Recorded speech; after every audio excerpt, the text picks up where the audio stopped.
the Unit 2, the Internet Review. Next up, we're going to look at our lessons on first, packets, routing, and reliability. Lesson 3, packets, routing, and reliability. Reliability, how is it possible for every piece of data on the internet to be delivered to you reliably? We expect when we send something for it to get there. When you request information from the internet, like viewing your next TikTok video, most people think that you create a single, direct, dedicated line to TikTok servers to get that information. But that is actually not how the internet works. Data travels along the internet in a much less direct fashion. The way information gets transferred from one computer to another is not a direct path. Space shuttle analogy. You build a spaceship and need to send it to the shuttle launch. You can't send the whole ship at once, so you break it down into pieces so that it can fit onto the trucks to take it to the launch site. All the pieces of the ship are sent to the shuttle launch on different trucks. The trucks take different routes and might end up there at different times, but all the pieces of the ship can be assembled and put back together. Packets. Packets are small chunks of information that have been carefully formed from larger chunks of information. This is how all information travels across the internet. Packets contain the binary code for the data and the IP address of where it came from and where it is going.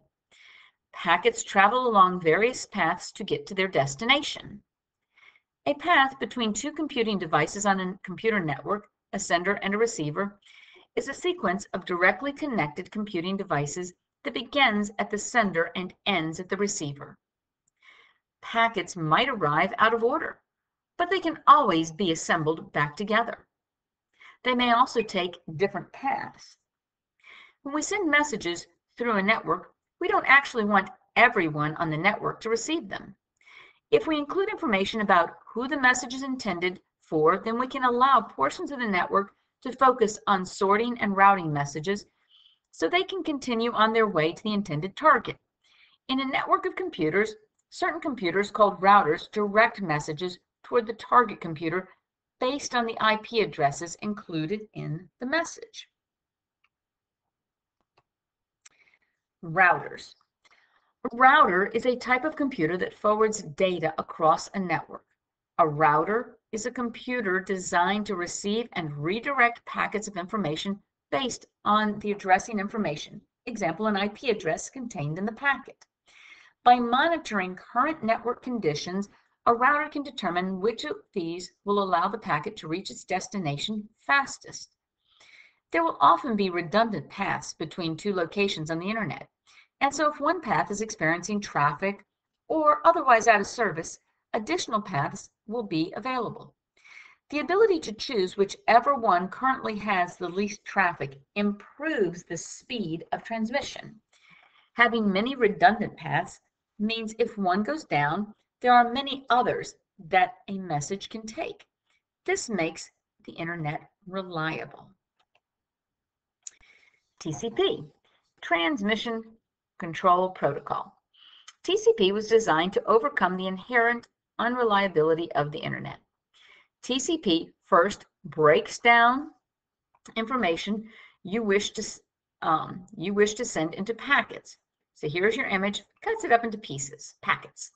Those packets are then forwarded across the internet, and then once they are received by the IP address they were sent to, their TCP reassembles the packet in the correct order.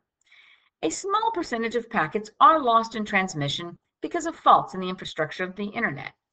In order to constrain the extent of these errors, the receiving computer will send an acknowledgement confirming the receipt of each packet that was sent. If the sending computer does not receive an acknowledgement, it will resend the packet until all packets have been acknowledged.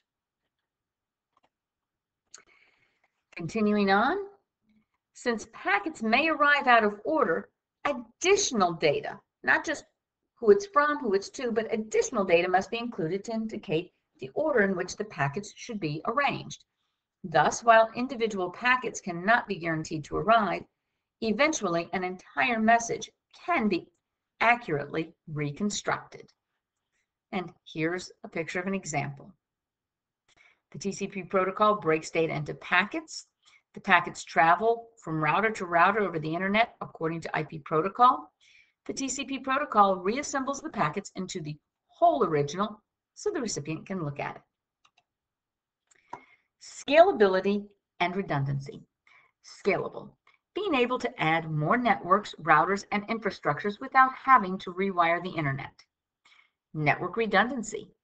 Having multiple backups to ensure reliability during cases of high usage or failure. Fault tolerant. The ability for a system to handle issues that arise. And that's without necessarily human intervention. Why does the internet being fault tolerant lead to reliability? If a server, router, tower, etc. goes offline, there are different paths that your data can take, making it a reliable service. This redundancy makes the internet more reliable and also helps the internet to scale, accommodating new users and routers as they are connected to the system. Benefits of redundancy in a routed system to provide many paths between users of the network. The more paths, the less likely it is for your message to fail. Routed messages aren't seen by all users, but they can still be seen by owners of the router. If you control all the routers, you entirely control the way messages travel through the network, and additionally can see all the traffic. Seeing traffic like this in real life is very hard, if not impossible, since only engineers of large networks have access to router data on a large scale, and it's also more complicated to understand. An example, in the diagram to the left, how many lines have to be broken before E cannot communicate with A? Well, first, we're looking and we want E to talk to A. Well, what are all the different paths? Oops, boom. Well, E can go to B and then to A, or E could go to D and D could send them around to A, or E could send the message to C and C could send to A. So if we came along and we broke 3 specific ones, then E would not be able to communicate with A. But that would mean that 3 different connections were broken. That's a lot. Oops. I'm going to do a quick erase just so that when I go to save this, it doesn't save all my little drawings on it. Protocols. In order to send information from one computer to another, each computer must use the same protocols. Protocols are the official rules and sets of procedures that computers follow to make sure that other computers know how to read and transmit the data being sent. A protocol is an agreed-upon set of rules that specify the behavior of a system. The protocols used in the internet are open, which allows users to easily connect additional computing devices to the internet. The Internet Engineering Task Force, IETF, is a large, open, international community of network designers, operators, vendors, and researchers concerned with the evolution of the internet architecture and the smooth operation of the internet. They are a group of volunteers who make the internet work better by producing high-quality, relevant technical documents that influence the way people design, use, and manage the internet. IP, TCP, and UDP are common protocols used on the internet. Now, we're going to look at HTTP, HTML, IP addresses, and DNS. This is lesson 4. We learned that a protocol is an agreed-upon set of rules that every device uses to communicate with each other. We look at the transmission control protocol already, and the 2 we will see in this lesson are the Internet Protocol, IP, and the Hypertext Transfer Protocol, HTTP. Internet Protocol is the method or protocol by which data is sent from one computer to another on the internet. We have discussed how data is broken up into packets and sent between devices, and how each packet has an IP address of where it came from and where it is going. An IP address is a unique number and is given to each device when they connect to the internet. Every device is given an IP address. An IP address is usually expressed in human-readable form as a series of 4 numbers, each within the range of 0 through 255, separated by periods. Example 123.45.67.89. That is, the lowest possible numerical value for any address would be 0.0.0.0, and the highest possible address would be 255, 255, 255, 255. Notice that IPv4 address in a dotted decimal notation, 172.16.254.1. 8 bits in each section, 32 bits overall, or 5 bytes. IPv4. These 32 bits of total information can be used to identify each device on a network. This method of naming is called IPv4, and those 32 bits generate 4 billion IP addresses. While this seems like a lot, that number is still finite and will run out, and in fact has in some areas. Then along came IPv6, which uses 128 bits to generate 340 undecillion IP addresses, 1 followed by 36 zeros. While most internet traffic today uses IPv4 as its addressing standard and will likely continue for some time to come, it is gradually being replaced by IPv6 or version 6 due to the issue of limited address capacity. DNS and HTTP. Visiting a website is your computer asking another computer for information. Your computer sends a message to the other computer's IP address, and it also sends along its origin address, so the other computer knows where to send the response. A system called the Domain Name System, DNS, associates domain names like www.google.com with the corresponding IP address. Your computer uses the DNS to look up domain names and get the associated IP addresses, which is used to connect your computer to the destination on the internet. A single DNS server cannot handle all of the requests for websites. DNS servers are connected in a distributed hierarchy and are split up into zones. Your web browser, type in a URL, Uniform Resource Locator, get request to server. Here's the DNS server. Notice different routes, com, net, gov, org, mil, ed, edu, biz. They may go to different routers, and those routers then have the address of all these different web pages. Here you are, send it out to the IP DNS, and so on. HTTP, Hypertext Transfer Protocol. This is the language used to communicate between web browsers and servers. Your computer will send a GET request to a server for the information you want from the website. The server will send the HTML, hypertext markup language, to your browser so the website can be displayed on your computer. You don't always just ask for web pages to display information. Sometimes you want to send information to a website as well. These are called POST requests and are sent to the server as well.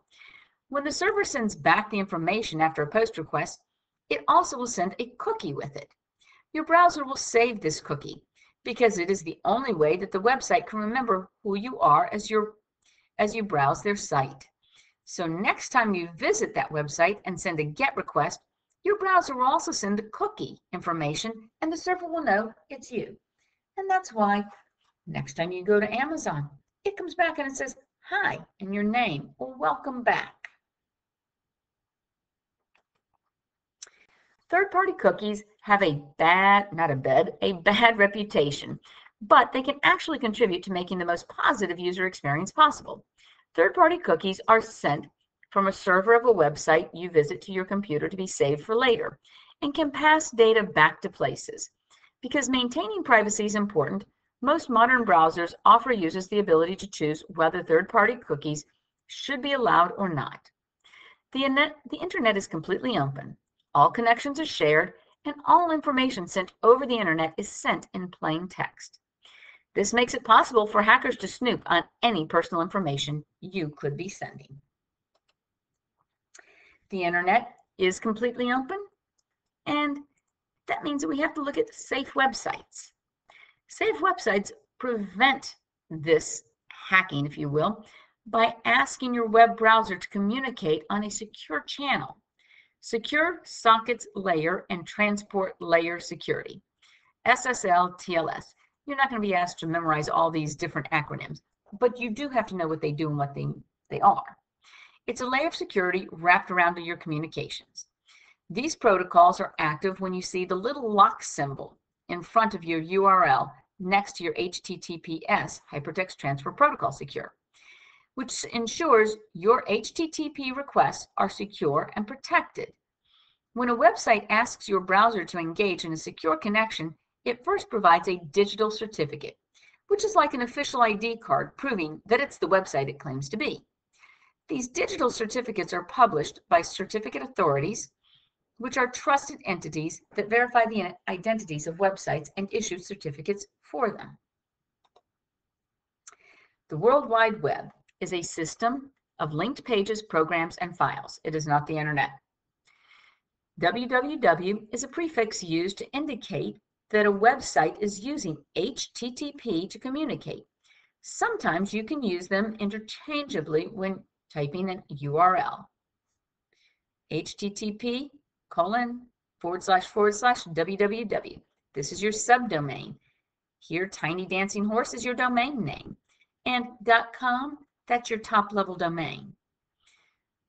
Your domain name and your top-level domain make the root domain. Includes domain name and top-level domain. Bringing it together, HTTP and DNS talk to TCP, IP, and routing, which then goes over the wires, cables, and Wi-Fi. It's layers of, if you will, abstraction. So here, incoming bits. Receive bits, assemble into packets. Hand off to IP. IP reads and groups packets based on from address. Hand off to TCP. TCP puts packets in order and reassembles message. Hand off to DNS, reads and handles DNS response. Bing, bing. Your phone makes a DNS request. Hand off to TCP. TCP breaks it into numbers and packets. Hands off to IP. IP attaches to and from addresses to each packet. Hand off to physical. Send bits to local router. Physical internet. Outgoing bits. This is the general path that information takes going to and coming from your device.